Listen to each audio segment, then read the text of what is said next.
LRT Jabodebek ini sekarang ini sudah mencapai 116.000 penumpang per hari. Dengan perubahan culture ini, itu memberi dampak positif bagi lingkungan. Salah satunya dengan penurunan emisi karbon. Dan ini sangat efisien dari sisi konstruksi karena masangnya mudah, cepat sekali ini kita dibuat di pabrik. Yang produksi ini Adi Persada Beton. Pak, karena ini konstruksinya juga lean, terus posisinya di atas. Itu kalau di Jakarta ini kan juga sering ada gempa ya. Itu gimana nih? Ini dulu kalau nggak salah saya sempat lihat di berita tuh beredar isu di pemberitaan bahwa ini ada kesalahan desain gitu, dan di situ kenapa keretanya harus berjalan pelan-pelan gitu. Ini rumit, bukan hanya bicara tentang radius beloknya, tapi juga bicara verticality-nya. Kita ini kan sudah dibekali dengan spirit adaptif gitu kan ya. Oh, iya. Karena ini berada di tengah kota, itu jadi terkait manajemen lalu lintas dan pemantauan lingkungannya harus benar-benar ketat. Jadi ini adalah tunnel boring mesin, Pak, itu yang gambar gede bulat itu. Nah ini kan karena tunnel ini otomatis kita kerja di bawah ya, itu kan confined space ya. Emergency responnya itu nanti seperti apa? Saya kira sudah saatnya kita ini menanti sempritan gitu ya. Oke. Disemprit untuk segera kita bangun. Adhikara siap untuk melaksanakan kelanjutan dari proyek yang tahap pertama kemarin. Halo Sobat Adi, ketemu lagi dengan saya Supriyono dalam acara Beacons, bicara konstruksi dari ide jadi solusi. Oke, Beacon udah masuk ke edisi 8 kali ini yang nggak kalah menarik dari episode sebelumnya, di mana mengangkat permasalahan yang sering dialami oleh Sobat Adi dalam dunia konstruksi. Beacons ada di dalam karakter yang harus dimiliki insan Adi, yaitu LAMS, learner, adaptif, militan, dan problem solver. Beacons dapat menjadi media belajar, berinovasi, dan media untuk problem solver. Edisi kali ini kita akan kulik terkait prestasi insan Adi membangun LRT, yang sekarang ada MRT sebagai transportasi publik massal. Baik, untuk menyingkat waktu, kita kenalan dengan narasumber kita kali ini. Selamat siang Bapak Ibu. Selamat siang, Selamat Pak Supri. Terima kasih. Dengan Pak siapa ini, biasa dipanggil siapa? Kemudian silakan memperkenalkan diri, Bapak posisi jabatannya sekarang apa, di mana gitu. Oke, terima kasih Pak Supri. Saya Harjita, saat ini ditugaskan di Departemen Perkeretaapian di PT Adhikarya sebagai manajer produksi di Departemen DPKA. Satunya ada Ibu yang cantik ini. Mungkin bisa diperkenalkan diri. Ya, terima kasih Pak Supri. Saya Tanti, saat ini ditugaskan di Departemen KHSE sebagai PJS Manager Biro Environment Management. Oke, baik. Ini narasumber kita kali ini nggak kaleng-kaleng ini. Oke, kita coba ada tayangan video. Oke, kita saksikan video berikut ini. Jakarta is moving forward. With millions of commuters traveling to Jakarta every day, LRT Jabodebek emerges as a game-changing solution. LRT Jabodebek, Indonesia's first driverless light rail system, paving the way for a new era of smart, seamless, and sustainable urban mobility. Running along 42.8 kilometers of track, we proudly present the legacy of the nation's youth to future generations. With 17 stations across the network, LRT Jabodebek delivers a seamless mobility experience, cutting travel time and keeping the city moving efficiently. Depot of LRT Jabodebek in Jatimulya is more than just a facility. It's the heart of operations. We strive for excellence. LRT Jabodebek, operating at grade of automation 3, is set to deliver a punctual, reliable, and safe public transportation experience. Let's take a journey back and witness how we, Adhikarya, brought the majesty of LRT Jabodebek to reality.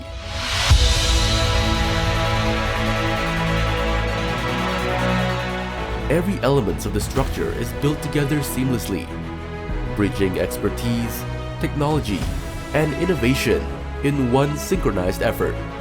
Massive U-shaped girders are carefully transported and positioned, forming the backbone of LRT's elevated structure. Beyond it, the railway system integrates tracks, signaling, and power to ensure smooth and efficient operations. Pile by pile, beam by beam, depot of LRT Jabodebek takes shape, built with precision, resilience, and ability to overcome project management challenges. A gateway to seamless connectivity, LRT Jabodebek Station, where journeys begin and the city moves as one. Designed for efficiency, accessibility, and a smooth travel experience. Kuningan Longspan Bridge, Indonesia's longest curved railway bridge, is a symbol of engineering excellence and advanced construction methods. Years of dedication have led to this historic moment for Indonesia. LRT ini adalah ide adikarya dalam rangka mengembangkan bisnis. Tidak mudah terus terang. Saya selaku gagas awal dari LRT ini sangat bangga dan mengaturkan puji syukur untuk teman-teman ADI. Ini hanya awal, berikutnya harus maju terus dengan segala ide-ide yang brilian. Beyond this legacy lies millions of untold stories. Stories of dedication, innovation, and transformation. Running to you soon, and get ready for our stories.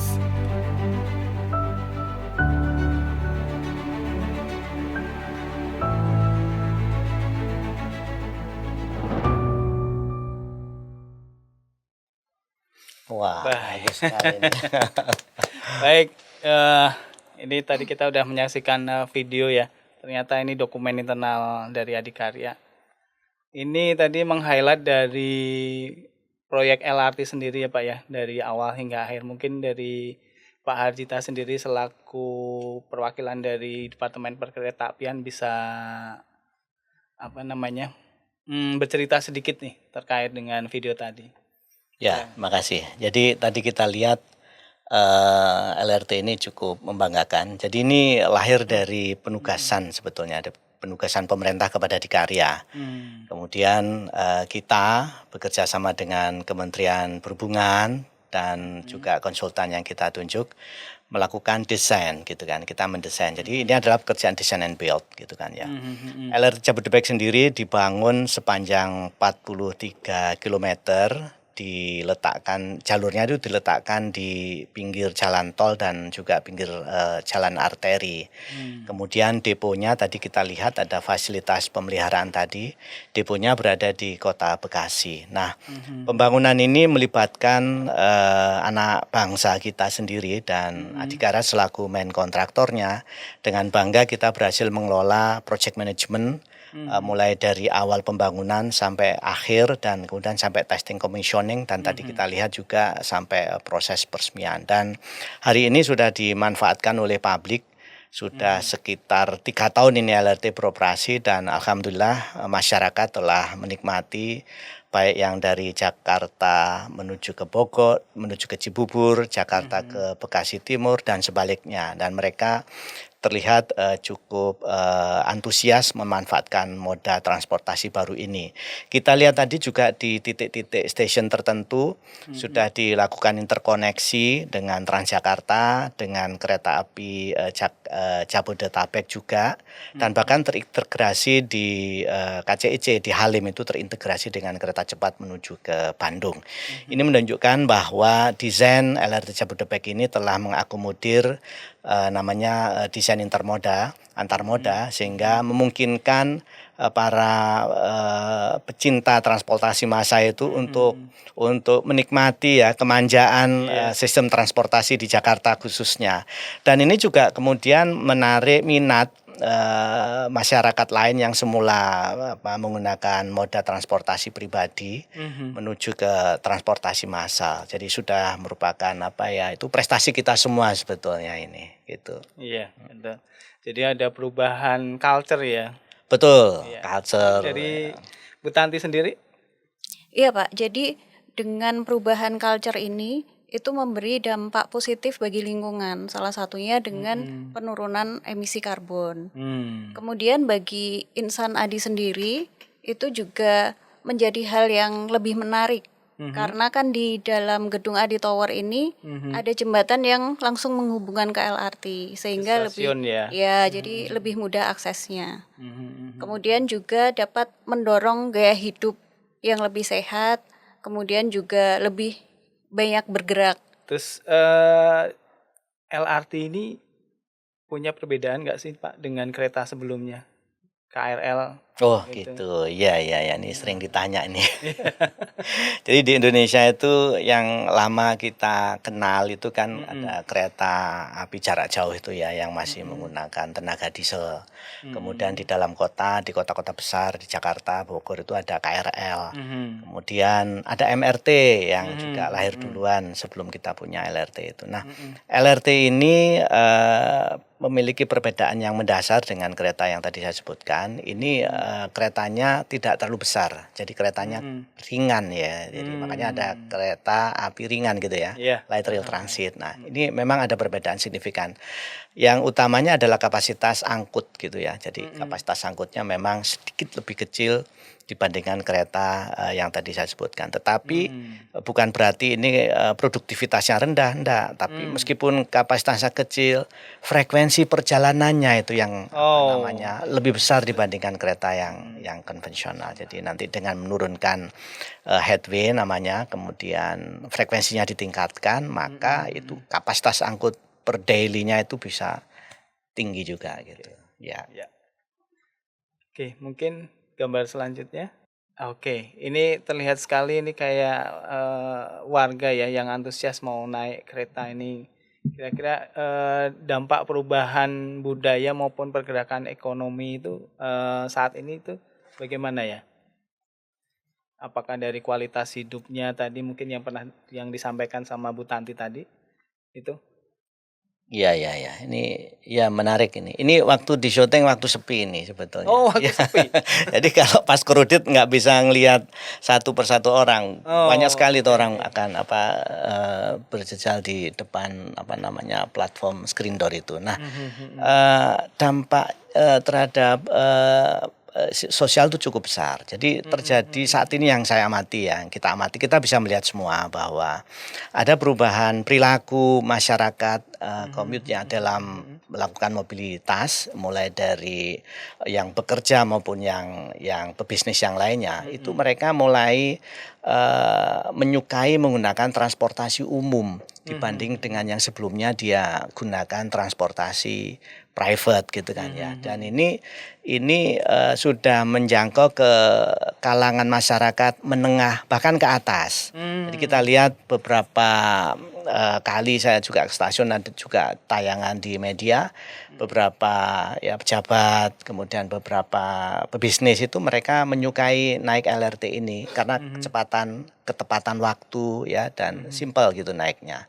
Itu yang pertama. Lalu yang kedua juga kita bisa ngamatin sekarang ini mulai tumbuh kantong-kantong bisnis baru, UMKM, ada tempat parkir baru, dadakan tuh. Dadakan. Harjamukti, kemudian di Bekasi Timur, banyak sekali. Lalu ada juga UMKM yang mulai tumbuh itu di mana itu? Banyak sekali resto-resto kecil-kecil itu sepanjang jalur.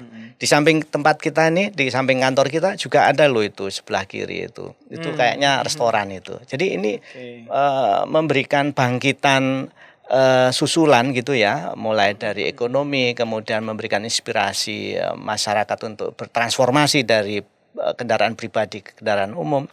Dan juga ada loh ini pengaruh ke sisi politisnya. Kelihatannya Pemda-Pemda yang lain selain Jakarta itu pengen punya semacam ini gitu loh. Ada Bandung pengen, iya benar, Bali juga pengen. Banyak yang pengen sekali untuk ini. Jadi ini dampaknya luas baik ke masyarakat biasa maupun para pengambil keputusan. Oke, ada gambar berikutnya. Nah, ini apa ini Pak? Kereta pada parkir ini. Mungkin bisa diceritakan ini di mana ini posisinya? Iya. Kayak mau balapan gitu. Iya. Jadi ini namanya stabling track ya. Jadi ini kelihatan ada kereta parkir ini berjajar-jajar itu berada di area stabling. Ini merupakan salah satu area di depo. Jadi di depo itu terdapat beberapa fasilitas yang kita bangun di sana. Ada stabling track ini yang pertama. Ini fungsinya untuk kereta kalau pulang habis operasi dia parkir di sini. Kemudian setelah ini ada light maintenance. Nah, di dekat sini juga ada light maintenance untuk melakukan pemeliharaan ringan. Kemudian juga nanti ada heavy maintenance untuk melakukan pemeliharaan sedang. Lalu di kompleks ini juga terdapat pusat kendali atau OCC ya. Jadi yang mengendalikan dan memonitor seluruh pergerakan kereta dan seluruh situasi penumpang di semua stasiun. Itu juga bisa dilihat di situ. Bahkan peralatan-peralatan yang ada di di sistem perkereta api ini juga bisa kita lihat di situ. Misalkan lampu, ada lampunya juga dikontrol, liftnya, eskalator juga dimonitor, listriknya juga dimonitor, sehingga semuanya kita desain bisa dikendalikan dari satu pusat kendali untuk memastikan bahwa operasi LRT Jabodebek ini dapat disupervisi dan dikendalikan secara aman dari satu titik, yaitu di pusat kontrol oleh operator LRT Jabodebek. Dalam hal ini adalah PT Kereta Api. Gitu. Oke. Wah, ini kayak keong mas ya Pak ya, kayak di Taman Mini ya. Oke, ini mungkin bisa diceritakan ini konstruksi dari stasiun ini, desain and build-nya gimana, tantangannya apa mungkin di sini. Oke. Silakan Pak. Ya. Jadi tadi ada dua stasiun sebetulnya, dua jenis stasiun. Stasiun yang di layar ini stasiun Cawang, dia paling lebar, paling besar, ini terintegrasi. Dia yang merupakan pertemuan dari jalur yang dari Cibubur menuju ke Duku Atas dan juga dari Bekasi Timur menuju ke Duku Atas. Titik temunya di sini. Nah, khusus di stasiun ini kita menggunakan desain struktur portal karena wilayahnya cukup besar dan itu membawai jalan tol. Di atasnya ada jalan tol, ada jalan arteri juga ada di sana. Sehingga portal inilah menopang lantai konkos dan lantai platform dan lantai atas. Di atas juga ada lantai untuk komersial. Kemudian di stasiun yang lain itu ada stasiun tipikal yang mana desainnya menggunakan single pier. Jadi dia sangat simpel menggunakan single pier. Kemudian single pier itu menopang lantai konkors, kemudian menopang U-shape girder dan juga menopang lantai platform. Dengan kondisi desain seperti itu, maka kita hanya memerlukan satu space di atas tanah yang sangat kecil, sehingga lahan yang lain masih bisa dipakai untuk pedestrian dan untuk lalu lintas jalan. Nah, yang menarik juga atap di stasiun LRT ini untuk yang monopil itu, yang menggunakan single pier itu. Dia bertumpu juga pada namanya pier head, yang lower pier head itu bertumpu di situ, dan juga ada struktur baja yang bertumpu di PCI girder. Jadi sangat efisien dan ergonomis sekali desainnya. Oke, mungkin kalau dari sisi ergonomis dari Enviro sendiri gimana nih Bu Tanti? Ya, mendapat pencahayaannya yang cukup, kemudian juga sirkulasi udaranya juga sudah bagus. Terus tadi karena penerangannya cukup, itu juga meminimalisir penggunaan lampu. Jadi dari sisi energi kita juga menghemat energi, kemudian dari sisi emisinya juga akan mereduksi emisi karbonnya, Pak. Efek dari pengurangan lampu iya, tadi pengurangan emisi, pengurangan AC tadi juga. Iya, betul. Kemudian dari PT KAI sendiri itu juga sudah ada fasilitas yang mendukung sustainability. Nah, ini misalnya dengan water station. Nah, sehingga ketika ada pengunjung itu tinggal merefill tumblernya lagi, jadi tidak perlu menggunakan botol plastik lagi. Jadi udah nggak pernah pakai AMDK lagi ya, minum dalam kemasan ya. Iya, Gratis itu ya. iya. Dan gratis Iya, dari juga water kan. station Iya. gratis itu. Kemudian ada parkir sepedanya juga. Kemudian ada akses untuk membawa sepeda lipat. Dan ada akses untuk membawa sepeda non lipat itu pada akhir pekan dan hari libur ya Pak.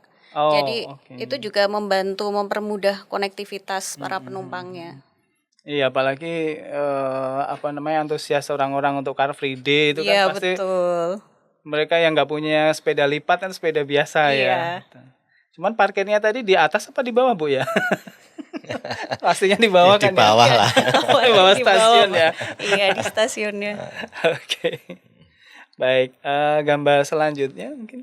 Nah, ini tadi kan saya dengar dari Pak Arjita menyampaikan desain U-shape girder ini. Mungkin ini bisa diceritain ini bentuknya letter U ini. Ya. Jadi nama U-shape itu memang cerminan dari bentuknya. Itu kan kayak huruf U ya. U ya itu. Jadi itu U-shape. Ini unik.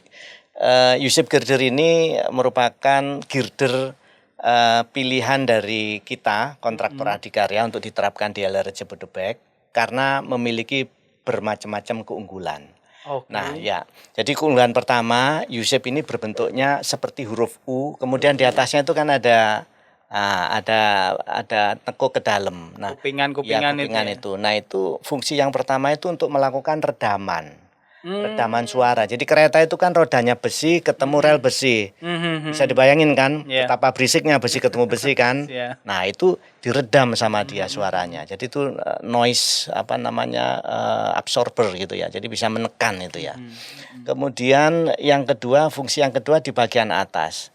Bagian atas sebelah kiri itu kelihatan, itu walkway itu. Jadi kalau ada sesuatu, misalkan keretanya itu harus berhenti di tengah jalan karena ada sesuatu yang harus membuat dia berhenti, maka penumpang itu bisa dievakuasi. Jadi yang di kiri atas itu adalah walkway. Itu bisa dipakai untuk evacuation plan. Jadi orang bisa dievakuasi lewat di atas itu. Kemudian kita lihat juga di sini. Strukturnya ramping sekali kan, tipis sekali. Jadi yang di bawah itu kelihatan tipis, kemudian di atasnya ada gambar besi-besi dikit. Di atas itu ada rel nanti, dipasangin rel di situ, kereta naik di atasnya. Jadi struktur ini ramping, kemudian bentuknya U, kemudian ada evacuation line di atasnya, dan ini sangat efisien dari sisi konstruksi karena masangnya mudah, cepat sekali ini kita dibuat di pabrik. Yang produksi ini Adi Persada Beton, anak usaha kita. Oh, nah, gitu ya. okay. Diproduksi di pabrik, kemudian diangkut lewat jalan tol, dinaikin ke girder yang sudah sudah dipasang. Jadi sangat simple, compact dan cepat. Gitu. Ini kelebihan utama dari U-shape ini. Oke. Mungkin kalau dari Bu Tanti? Iya Pak, itu tentu saja akan mereduksi sumber daya yang digunakan. Konsumsi sumber dayanya akan lebih sedikit jika dibandingkan girder pada umumnya. Dan itu tentu saja akan mereduksi juga emisi karbon yang ditimbulkan. Dari material ya? Iya, dari materialnya. Oke. Pak, karena ini konstruksinya juga lean, terus posisinya di atas. Itu kalau di Jakarta ini kan juga sering ada gempa ya. Itu gimana nih? Secara perhitungan strukturnya itu seperti apa nih supaya ini tuh aman terhadap gempa? Ya. Jadi desain ini tuh yang punya paten itu Sistra dari Perancis. Kemudian U-shape ini itu sebelum digunakan di Indonesia itu juga sudah dipakai di negara lain, di Dubai pakai ini. Kemudian di Vietnam pakai ini, di Shanghai juga pakai jenis ini. Artinya dia sudah proven dipakai di negara yang lain. Nah, artinya apa? Kita memilih ini sudah berdasarkan satu historical yang sudah dipakai di negara lain, dan ini sudah dihitung secara kalkulasi struktur dan sudah cukup kuat, aman kalau dibebani oleh kereta. Tak kalah penting lagi, struktur ini juga ditopang oleh satu device yang namanya LRB. Nah, LRB ini berguna untuk menopang U-shape ini, ya, di mana LRB ini punya kemampuan tahan vertikal secara kuat gitu ya, tetapi secara horizontal dia cukup fleksibel. Sehingga kalau terjadi gempa, maka U-shape ini akan ada fleksibilitas, sehingga dia tidak akan mengalami suatu patah. Dan kita juga lengkapin dengan peralatan sensor gempa. Jadi kalau ada gempa gitu ya, di tanah itu sudah kita letakkan sensor gempa yang mampu ditransfer datanya ke OCC untuk memberikan trigger kepada kereta. Kalau gempanya skalanya sedang ringan gitu ya, kereta dikurangin kecepatannya, kemudian disuruh berhenti di stasiun, otomatis loh itu. Nggak ada drivernya, itu otomatis Itu ya kan. langsung di stasiun, nggak mungkin di tengah jalan gitu. Nah, kalau gempanya ringan itu di-trigger masuk ke stasiun, berhenti, sehingga penumpang akan Evakuasi. turun di situ. Kemudian operator punya kesempatan untuk melihat apakah ada efek yang membahayakan terhadap jalur. Nah, kemudian kalau tidak ada, ya sudah dia akan jalan lagi. Nah, tapi pertanyaannya kalau gempanya besar gimana? Gitu kan, kan goyang Iya, ini. betul. Nah, goyang. Nah, kalau gempanya besar, tadi deteksi gempa tadi memerintahkan kereta untuk emergency stop. Jadi kereta itu harus dihentikan di titik tercepat dia menerima informasi itu. Ini untuk memastikan bahwa kereta tidak akan keluar dari rel kalau terjadi gempa tadi. Ini cukup aman. Oke. Jadi supaya penumpang itu merasa yakin ini secara safety-nya aman, benar-benar dijamin gitu. Ya, ya pasti. Oke, gambar selanjutnya. Ini di Kuningan kalau nggak salah ini kelihatan ini. Ya, ada long betul, span ini. betul. Ini dulu kalau nggak salah saya sempat lihat di berita tuh, beredar isu di pemberitaan bahwa ini ada kesalahan desain gitu, dan di situ kenapa keretanya harus berjalan pelan-pelan gitu. Mungkin tanggapan dari Bapak seperti apa nih Pak? Nah, ini di gambar ini kan bisa kita lihat nih. Kita selaku kontraktor desain and build dihadapkan pada situasi lahan, situasi lingkungan yang cukup sempit ya. Jadi itu dari arah Pancoran menuju ke Kuningan itu beloknya tajam sekali, 90 derajat. Iya. Dengan kanan kiri itu sudah ada fasilitas building yang cukup padat. Di pojok tengah itu ada kantornya Indonesia Power. Kemudian di sisi kiri ini ada kedutaan besar Hungaria dan Turki kalau nggak salah. Di kanan kita nggak mungkin bisa gerak lagi. Nah, dari situasi itu Adikarya sebetulnya kalau boleh memilih, kita mengusulkan digusur aja tuh salah satu gedung gitu kan ya, biar kita bisa dapat radius yang cukup besar gitu kan ya, mudah konstruksinya gitu kan. Di bawah itu juga ada jalan tol, di bawah jalan tol ada jalan arteri, di bawahnya lagi ada underpass. Oh iya. Jadi ini rumit, bukan hanya bicara tentang radius beloknya, tapi juga bicara vertikalitinya. Sangat kompleks ya Pak ya. Nah, tapi gini, insan Adikarya kita ini kan sudah dibekali dengan spirit adaptif gitu kan ya. Oh, iya. Kita harus adaptif dengan situasi yang ada di lapangan. Kita juga harus menjadi instan yang problem solver gitu kan ya. Ya ini kita harus selesaikan.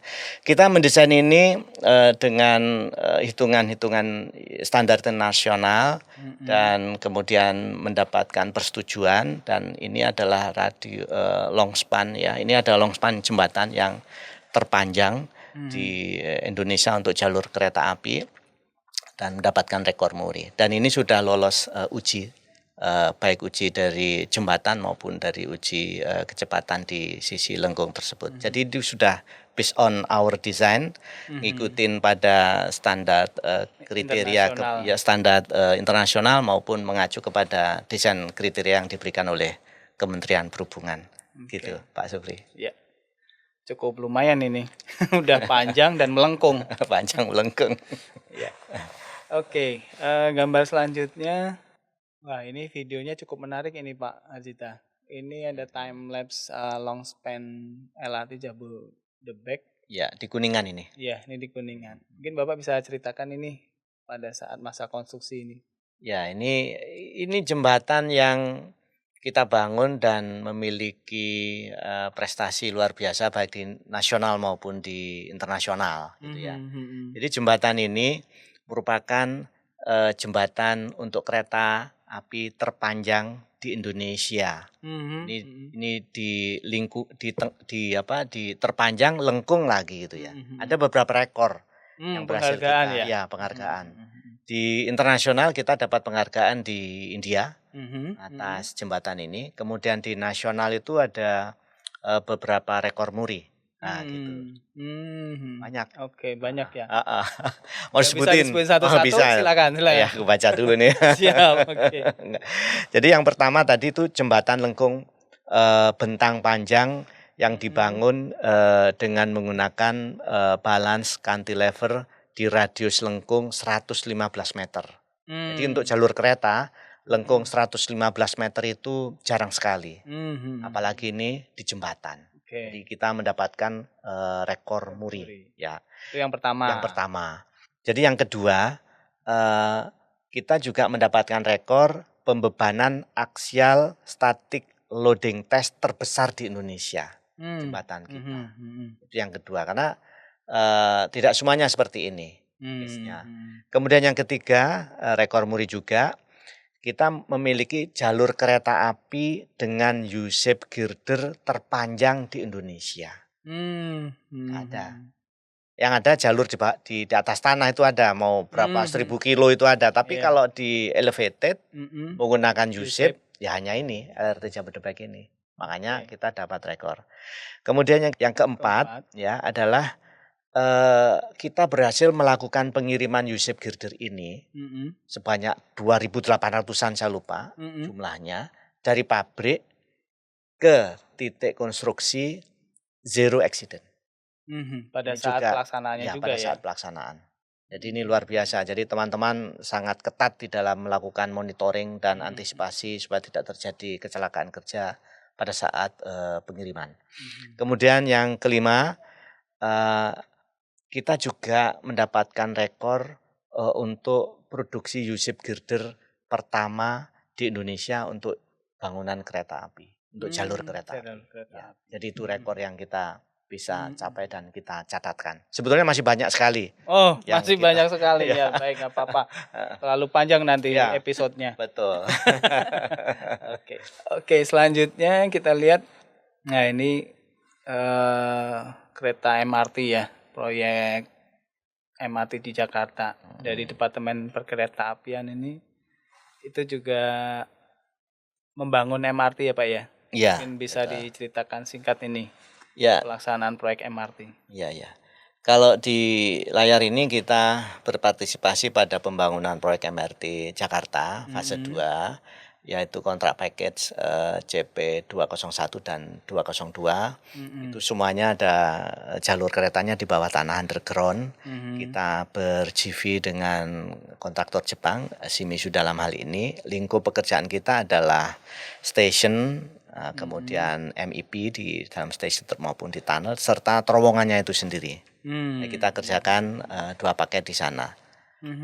Di luar paket ini kita juga mengerjakan di luar negeri loh. Oh ya? Ya. Oh, ada di luar negeri ya. Di Filipina kita juga punya 2 paket pekerjaan yang sama. Ada station, ada jalur juga di Filipina. Merambah ke regional ini. Kita aktif berpartisipasi. Iya. Oke. Yang membedakan ini Pak antara LRT yang sebelumnya dengan sekarang ini MRT itu kira-kira apa ini Pak? Kadang kan orang suka ketukar-tukar nih. Iya. Gitu. Yang kalau secara jalur sih sebetulnya sama saja. Dua-duanya itu bisa saja diletakkan di atas atau di terowongan juga bisa. Jadi dulu teman-teman bertanya, oh kalau LRT itu di atas gitu ya? Oh enggak, LRT itu juga bisa di atas atau elevated, bisa juga at grade ya, atau juga bisa di bawah tanah, itu sama. Jadi dari sisi penempatannya sama antara MRT dan MRT. Yang signifikan membuat beda itu adalah kapasitas angkut. kapasitas angkut MRT itu lebih banyak karena memang keretanya lebih besar. Oh. Jadi memang ini secara dimensi keretanya lebih besar. Dampaknya apa? Axle load-nya, ya, beban gandarnya juga lebih besar. Iya. Kemudian akibatnya apa? Struktur penopang di bawahnya juga harus lebih gede besar. lagi gitu kan ya. Jadi ya memang ya lebih gede semua, lebih gemuk lah ini. Kira-kira yang ini versi gemuknya, yang LRT versi kurusnya lah gitu. Oke. Gitu. Oke, menarik ini untuk pekerjaan MRT dari Adikarya. Oke, selanjutnya, nah ini kalau nggak salah pekerjaannya di tengah kota ya. Ini ada inovasi apa nih terkait di sini di tengah kota ini? Terus risikonya gimana nih, Adi? Mungkin dari Bu Tanti? Betul Pak, jadi karena ini berada di tengah kota, itu jadi terkait manajemen lalu lintas dan pemantauan lingkungannya harus benar-benar ketat. Jadi di sejak awal itu kita membuat dokumen perencanaan, pengelolaan dan pemantauan lingkungan. Kemudian juga dokumen perencanaan manajemen lalu lintas. Kemudian kita juga melakukan identifikasi resiko-resiko apa yang mungkin timbul. Kemudian kita melakukan mitigasi, membuat risk manajemennya lah Pak. Oke. Risk registernya itu seperti apa. Nah kemudian ketika implementasi itu kita berkoordinasi dengan stakeholder terkait untuk pengawasan dan pemantauannya. Terutama ngatasin kemacetan ini ya? Iya, terutama untuk traffic manajemennya ini. Belum ada proyek aja udah macet, apalagi ada proyek. Iya. Ya. Masalahnya jalannya nggak boleh ditutup. Nah, iya. Itu juga. Ada air loh di situ. Iya. Oke, selanjutnya mungkin ini Pak, ini kayak kura-kura ninja ini Pak. Wah. Gambar apa ini Pak? Bapak itu gitu ya. Ini buat kami insan perkereta apian Pak. Ini tuh simbol dari sebuah keberhasilan. Jadi yang gambar kura-kura itu adalah mata bor itu Pak. Oh. Jadi Bapak bayangin kalau bor tangan kan kecil, ini bornya untuk tanah itu segede itu Pak. Jadi ini adalah tunnel boring mesin Pak, itu yang gambar gede bulat itu. Jadi kita berhasil menembus tunnel tadi yang di bawah. Tadi sebelumnya kan ada gambar sungai itu. Iya. Itu di bawahnya kita ngebor. Nah itu bolongannya itu tembusnya kayak begini nih. Nah ini kita berhasil menembus tunnel, kemudian ketemulah di station. Nah ini kita sedang merayakan celebration lah untuk keberhasilan kita menembus itu tanpa kecelakaan dan tidak nabrak yang aneh-aneh gitu kan di dalam tanah itu. Karena di dalam tanah itu bukan hanya tanah yang biasa loh yang kita lihat itu di dalamnya itu. Kadang juga ada bekas gorong-gorong, ada juga angkur, ya macam-macam berada di dalam fondasi bangunan ya tengah-tengah itu juga barang-barang yang di situ. Kita berhasil nembus kayak gini nih. Terus selama pekerjaan ini menemukan ini nggak peninggalan zaman prasejarah gitu mungkin? Ya ada di stasiun terutama itu ada kayak pedang gitu juga ada. Kita juga lihat-lihat itu pedang kuno ya Pak, bukan pedang sekarang ya. Nah, itu barang-barang yang kayak gitu adalah. Ada jembatan-jembatan kayu yang masih ketimbun tanah gitu juga kelihatan. Keramik. Ada keramik juga kira-kira 1,5 meter 2 meter dari permukaan aspal itu ada juga di situ. Kuci-kuci gitu Pak? Itu ada juga itu. Mungkin dari sisi lingkungan gimana nih Bu Tanti untuk terkait dengan cagar budaya? Iya, terkait cagar budaya ini Pak, ini kita juga wajib melakukan asesmen di awal dan selama pelaksanaan asesmen. Jadi apakah nanti akan menemukan mungkin benda bersejarah atau benda purbakala lainnya. Nah, itu di kita sendiri juga sudah ada prosedur perlindungan cagar budaya. Nah, jadi nanti ketika pelaksanaan apabila menemukan benda itu dapat segera kita tindak lanjuti sesuai dengan prosedur yang sudah ada dan berkoordinasi juga dengan pihak-pihak yang terkait seperti itu, Pak. Jadi match.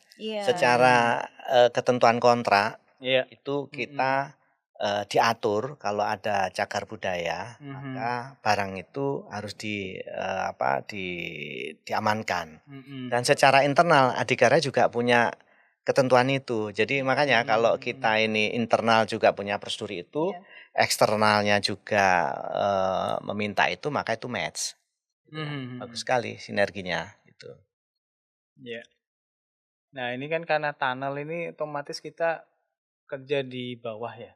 Itu kan confined space ya, Ruang terbatas. ruang Iya. terbatas. Itu ada aturannya nggak Bu Tanti? Nah, kalau dalam ruang terbatas itu yang wajib diperhatikan sirkulasi udaranya, Pak. Itu sangat penting. Jadi bagaimana blowernya nanti in-out-nya bagaimana. Kemudian juga terkait dengan pengecekan gas. Apakah ada gas beracun atau ada gas yang berbahaya lainnya. Kemudian juga emergency responnya itu nanti seperti apa. Jika terjadi kondisi darurat harus bagaimana. Nah, itu hal-hal yang wajib diperhatikan. Dan tentunya pada saat pekerjaan ini semua struktur kanan kirinya pada saat pemboringan ada treatmentnya nggak sih Pak? Jangan sampai nanti terjadi kayak sinkhole yang ada di situ gitu. Jadi semuanya sudah diantisipasi gitu kan ya. Jadi pertama sebelum melakukan kita sudah melakukan soal investigasi gitu kan ya. Kemudian di sepanjang jalur kita juga ada peralatan-peralatan detektor gitu ya yang mendeteksi kondisi kanan kirinya, tanahnya, airnya dan seterusnya. Dan tanah itu kalau diambil kan juga tanahnya dilihat nanti. Kalau kena bor kan dilihat ini tanahnya tanah apa nih. Kalau kondisinya tanah itu berbeda dengan hasil soil investigasi ya perlu treatment khusus tadi gitu ya. Jadi sebelum di treatment itu supaya tanahnya juga nggak runtuh gitu kan. Dan struktur konkret yang melindungi tunnel itu juga sudah didesain kedap di samping kuat dan juga kedap air. Jadi aman lah di dalamnya itu. Aman lah yang penting ini. Oke, gambar selanjutnya kita ada ini apa ini? Transportasi umum, transportation day. Mungkin dari Bu Tanti dulu nih, ini ceritanya gimana nih? Iya. Jadi ini merupakan program transportasi berkelanjutan, Pak. Jadi setiap hari Rabu itu seluruh karyawan dianjurkan menggunakan transportasi umum yang sudah disediakan pemerintah. Jadi ini merupakan langkah kecil tapi nanti diharapkan memberikan dampak yang besar terhadap lingkungan yang berkelanjutan karena bisa mereduce emisi karbonnya. Seperti itu, Pak. Ini kayak kita mendukung Pemprov DKI kali ya. ASN kan setiap Rabu disuruh pakai transportasi umum Iya, ini. jadi sejalan ya, Pak ya. Sejalan kita selaras itu. Iya. Terus sampai saat ini pelaksanaannya gimana nih Bu? Nah, untuk pelaksanaannya itu untuk tahun lalu baru dilaksanakan 1 kali pada saat peringatan Hari Bumi. Nah, untuk yang tahun ini itu dari top manajemen mendukung untuk pelaksanaannya setiap hari Rabu, Pak. Jadi nanti setiap hari Rabu setiap karyawan yang masuk ke kantor ini itu diwajibkan mengisi form identifikasi. Ini melalui scan barcode itu ya Pak. Kemudian kita mengisi, kita menggunakan transportasi apa sehari-harinya. Kemudian di hari Rabu itu menggunakan transportasi apa. Kemudian jaraknya nanti juga dimasukkan di situ, jarak dari tempat tinggal kita menuju kantor itu jaraknya berapa. Nah itu semua nanti akan digunakan untuk perhitungan emisi karbonnya Pak. Jadi penurunannya seberapa itu nanti dapat kita lihat dari situ. Terus dampak dari Selat Hormuz ini kira-kira nanti apakah setiap hari harus pakai transportasi umum ini Bu? Nah itu lebih baik Pak, apalagi kalau back to work ya. Back to work itu lumayan itu. Iya. Apalagi kalau saya dari Bogor back to work ya lumayan gitu. Diet gratis itu. Oke, mungkin harapan Ibu gimana terhadap Insan Adi ini, terhadap transportasi ini? Ya, dengan menggunakan transportasi umum ini Pak, kita tidak hanya mengurangi polusi dan mengurangi kemacetan, tetapi juga memberikan dukungan bagi keberlanjutan masa depan. Nah, jadi mari kita gunakan transportasi umum ini, kita jadikan setiap perjalanan kita itu bentuk kontribusi terhadap lingkungan untuk menjaga bumi. Bijak menggunakan energi untuk masa depan anak cucu kita. Oke. Iya benar itu Bu. Oke, gambar selanjutnya mungkin. Wah, apa ini? Kayaknya mau spill-spill apa ini harapan masyarakat ini. Iya ya, jadi gini, LRT Jabodebek ini sebenarnya kan penugasannya sudah lama, tahun 2015 ya. Nah, kemudian lahirlah perpres-perpres berikutnya. Saat itu memang yang menjadi prioritas pembangunan adalah di jalur yang sekarang ini sudah ada, yaitu dari Duku Atas ke Bekasi Timur sampai juga menuju ke arah Cibubur atau Harjamukti. Nah, di dalam penugasan tersebut sebetulnya juga sudah ada jalur yang menuju ke Bogor, karena jalur Bogor ke Harjamukti ini juga jalur yang menjadi feeding yang cukup kuat, dan di situ juga banyak kantong-kantong pemukiman di area Bogor dan sepanjang jalur tol itu yang bisa saja akan mudah untuk memberikan tambahan jumlah penumpang di LRT Jabodebek ini. LRT Jabodebek ini selain dari Bogor ke Baranang sekarang ini sudah mencapai 116.000 penumpang per hari di weekday. Nah, ini cukup tinggi ya kalau dari sisi peningkatan, karena di awal operasi dulu cuman 40-an ribu gitu ya, di tahun 2023 40.000. Sekarang sudah 116.000. Nah, artinya demand ya itu cukup banyak sekali di sepanjang jalur itu, sehingga menurut saya masyarakat ini sudah cukup mengerti sekarang ini bagaimana cara bertransportasi supaya efisien dan tepat waktu. Saya kira sudah saatnya kita ini menanti sempritan gitu ya. Oke. Disemprit untuk segera kita bangun. Adhikara siap untuk melaksanakan kelanjutan dari proyek yang tahap pertama kemarin. Oke, berarti ini fase 2 nih. Masyarakat Bogor sangat menantikan ini. Iya. Ada alternatif lain selain KRL berarti. Kira-kira begitu. Oke, baik. Baik, kesimpulan dari podcast ini kita cukup menarik ya. Tadi dari pembangunan mulai saat fase konstruksi LRT, bagaimana dengan dampak sosial yang sudah hadir di sini, itu cukup signifikan bagi masyarakat luas, tentunya dari para masyarakat yang menggunakan moda pribadi beralih ke moda transportasi umum, khususnya LRT. Dan dari sisi pengurangan emisi karbon pun cukup signifikan dari dari moda transportasi pribadi menjadi transportasi umum itu cukup luar biasa mengurangi emisi karbon. Oke, Sobat Adi, thank you for watching. Jangan lupa subscribe, like, dan komen. Mungkin dari media yang ada. Ingat, share juga ke kerabat dan orang terdekat. Bisa melalui WhatsApp, kemudian IG, X, dan mungkin bisa ke Facebook.